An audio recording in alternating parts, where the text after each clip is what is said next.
안녕하세요.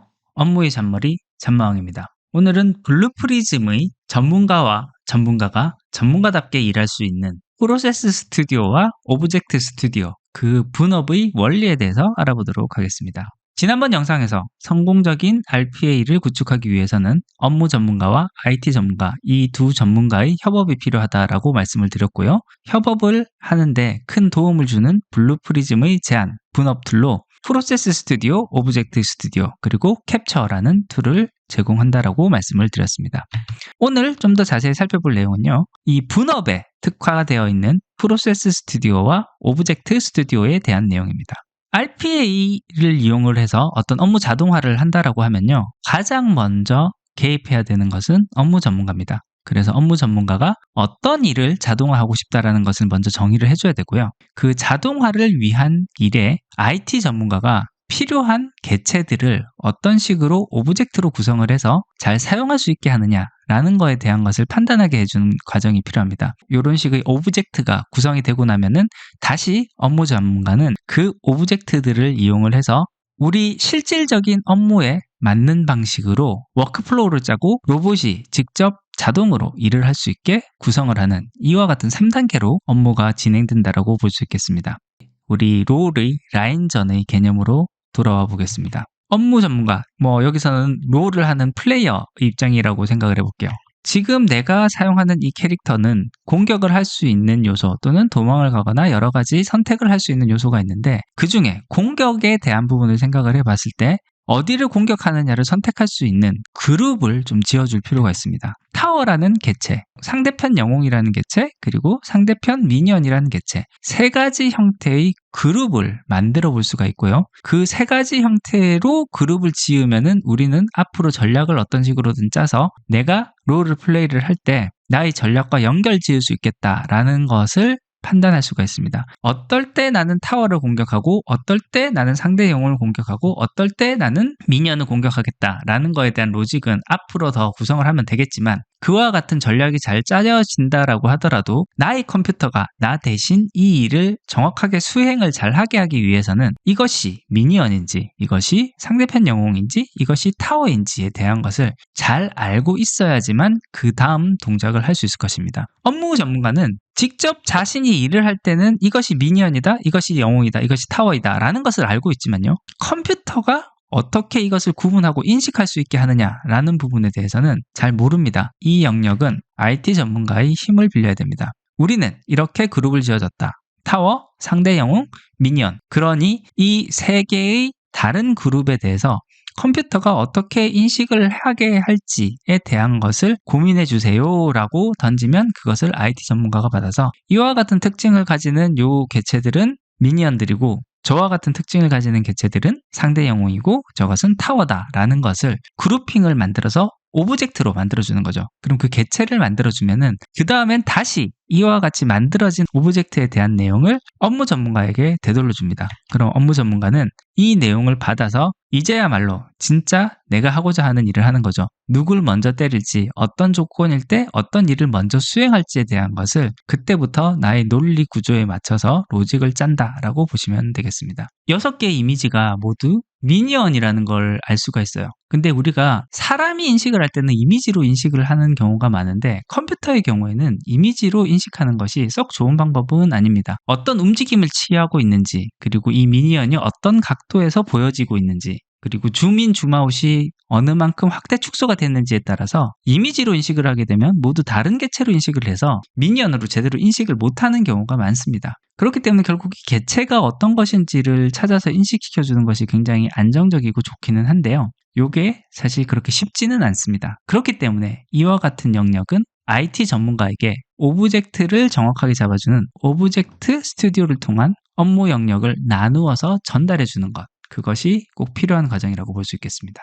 우리가 실제 네이버에 로그인하는 경우를 한번 생각을 해볼게요. 실제 네이버에 로그인을 한다고 생각을 하면 이와 같이 로그인을 하는 창이 만들어지고 여기 필요한 곳에 아이디와 패스워드를 입력하는 이와 같은 과정이 필요할 수 있습니다. 우리 사람이 인식하는 방법은 일단 이미지를 보고 인식하기 때문에 이 이미지가 이런 식으로 생긴 것이 유저 아이디를 넣는 곳이구나 라고 인식을 하면 좋겠지만요. 컴퓨터 입장에서 이미지로 인식을 하는 것보다는 개체로 인식하는 것이 사실은 더 좋습니다. 실제 이와 같이 네이버 로그인 창을 띄워놓은 상태에서 개발자 도구에서 이 유저 아이디에 대한 영역, 이 영역을 들어가서 살펴보게 되면요. IT 개발자가 아닌 사람에게는 좀 생소하고 어렵게 느껴질 수 있지만 IT 전문가들은 그래도 쉽게 찾을 수 있는 객체에 대한 고유 정보들을 찾아올 수가 있기 때문에요.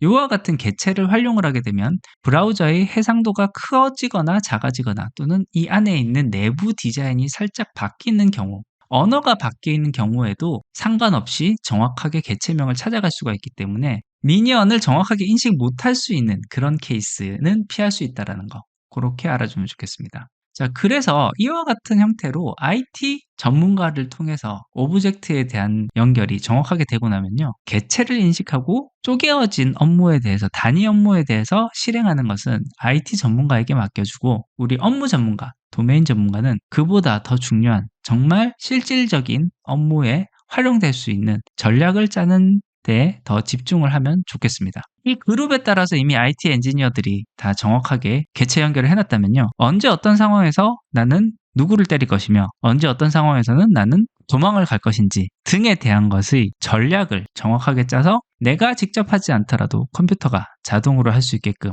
구성하는 것, 그 과정이 가장 필요한 일이라고 볼 수 있겠습니다. 블루프리즘에서는요. 프로세스 스튜디오와 오브젝트 스튜디오라는 두 개의 프로그램으로 나뉘어져 있고 업무 전문가들은 프로세스 스튜디오만 다루면 되게끔 구성이 되어 있습니다. 그리고 이 프로세스 스튜디오는 순서도를 그리는 것만으로 거의 모든 구현이 이루어지기 때문에 이 순서도를 그리는 방법만 알면 프로그래밍 코드를 할 줄 모르더라도 우리가 원하는 업무에 대한 것을 RPA로 만들 수가 있습니다. 그래서 주요한 순서도의 기능들만 알아주면 좋겠습니다.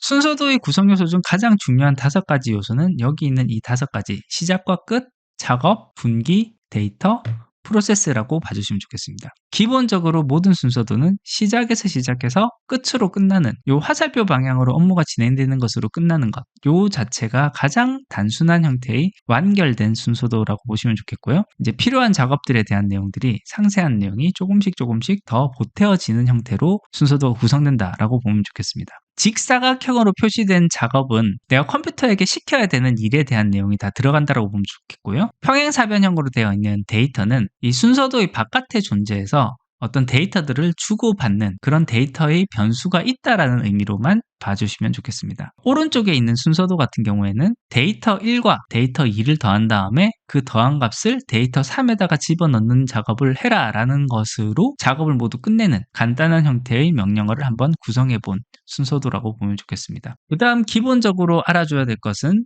조건문과 반복문이라고 보시면 좋겠습니다. 이 다이아몬드 형태로 그려져 있는 곳이 이제 분기점을 담당하는 조건문이라고 보시면 되겠고요. 어떤 조건이 주어졌을 때 그 조건에 따라서 다른 동작을 하게끔 분기를 나누어 주는 명령어다라고 보시면 좋겠습니다. 예를 들어서 왼쪽에 있는 순서도를 보시면요. 데이터 1, 2, 3을 받아서 시작을 해서 데이터 1과 데이터 2를 비교한 다음에 데이터 1이 더 크면 데이터 1의 값을 데이터 3의 위치에다가 집어넣어라. 그게 아니라면 데이터 2를 데이터 3의 위치에 집어넣어라. 그리고 끝을 내라. 라는 일련의 작업을 순서도 형태로 표시한 것입니다. 이 순서도에서 나오는 결과는요. 데이터 1과 데이터 2 중에 큰 값을 데이터 3으로 집어넣는 형태로 결론이 나올 것입니다.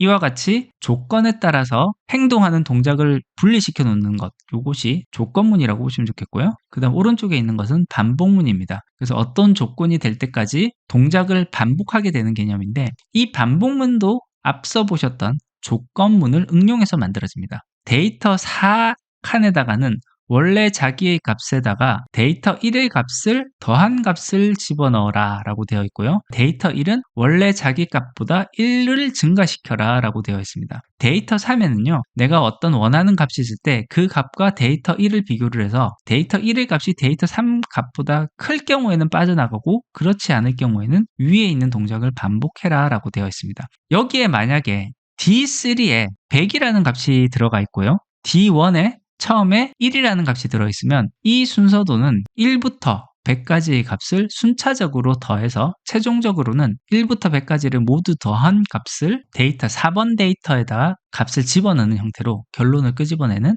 이 반복문 형태가 될 것입니다. 프로세스 스튜디오를 만들 때 사실 여기까지만 알면 나머지는 내가 실제 일하는 로직과 비교를 하면서 순서대로 만들면은 웬만한 건 다 구현할 수 있으리라 생각이 됩니다. 그리고 어려운 거는 IT 전문가에게 정확하게 요청을 해서 나에게 필요한 오브젝트를 만들어줄 것을 요청하는 그런 협업 체계를 가져가면 우리가 원하는 RPA 로봇 기능을 보다 쉽게 구현할 수가 있습니다. 이와 같이 오브젝트 스튜디오와 프로세스 스튜디오를 명확하게 쪼개서 업무 영역을 정확하게 나누고 업무 전문가와 IT 전문가가 해야 할 일을 정확하게 나누어 놓은 것 자체가 이 블루프리즘의 사상이고 최고의 장점이라고 볼 수가 있고요. 이 개념 자체를 머릿속으로 잘 집어넣고 잘 활용하기만 한다면은 회사 기업 차원에서 RPA를 도입할 때 명확하게 R&R을 나누고 보다 좋은 협업 관계를 구성할 수 있습니다. 예, 오늘 준비한 것은 여기까지입니다. 끝까지 들어주셔서 감사합니다.